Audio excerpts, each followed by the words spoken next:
Olá, minha gente. Vim ler um pouco para vocês de Friedrich Nietzsche, o texto Além do Bem e do Mal. Lembrando que o Friedrich Nietzsche é um filósofo importante para a história toda da humanidade, para a história do pensamento, mas nas artes a gente estuda bastante a colaboração de Nietzsche, por causa da sua verve filosófica, mas não apenas, sobretudo pelo seu estilo, a sua variedade de gêneros na escrita literária de Friedrich Nietzsche vão assim do trágico, dramático aos aforismos. Então, eu escolhi aqui um texto que trata basicamente desse formato de pequenos textos numerados, né? Então, uma forma de trazer a filosofia para o campo dos aforismos, uma linguagem mais solta, né? Então, não existe aquela personagem que existe, por exemplo, em Assim Falava Zaratustra, né? Então, aqui existem aforismos e eles são textos numerados, né? Que vem nessa publicação da editora Companhia de Bolso. Dessa forma, esse livro foi editado com tradução e notas e pós-fácil de Paulo César de Souza. Eu tenho aqui a terceira reimpressão, é de 2006.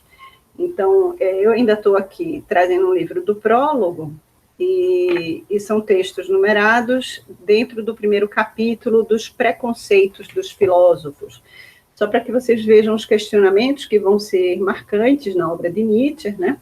E aí esse que eu escolhi é exatamente um pouco um resumo do que ele pretende com o livro, digamos assim.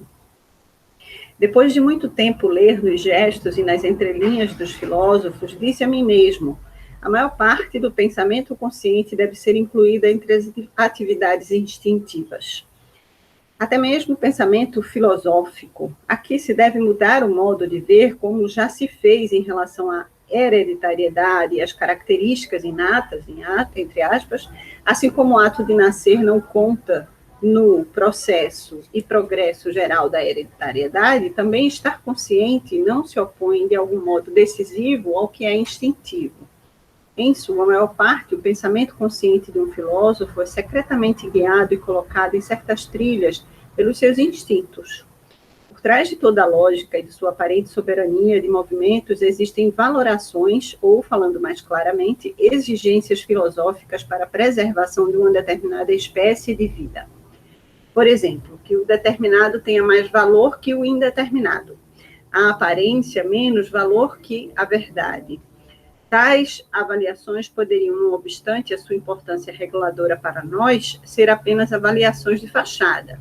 Um determinado tipo de Nianserre, tolice, Nianserre. Em alemão eu não vou saber pronunciar para vocês, mas a tradução é de tolice.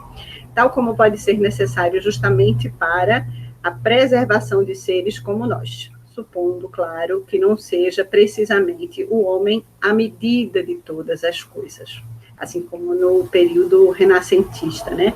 A gente tem exatamente esse pensamento que surge, né, como o antropocentrismo, que vai ser exatamente um processo de centralização da figura humana como a medida de todas as coisas do universo, da natureza, né? Então, tem mais um pedacinho, eu acho que dá tempo, o vídeo ainda está curto, é o quinto parágrafo, que o que leva a considerar os filósofos com olhar meio desconfiado, meio irônico, não é o fato de continuamente percebermos como eles são inocentes. A frequência e a facilidade com que se enganam e se perdem, sua puerilidade e seus infantilismos, em suma, mas sim que não se mostrem suficientemente íntegros, enquanto fazem um grande e virtuoso barulho, tão logo é abordado, mesmo que lhe leve o problema da veracidade. Todos eles agem como se tivessem descoberto ou alcançado suas opiniões próprias pelo desenvolvimento autônomo de uma dialética fria, pura, divinamente imperturbável. A diferença dos místicos de toda espécie, que são mais honestos e toscos, falam de inspiração.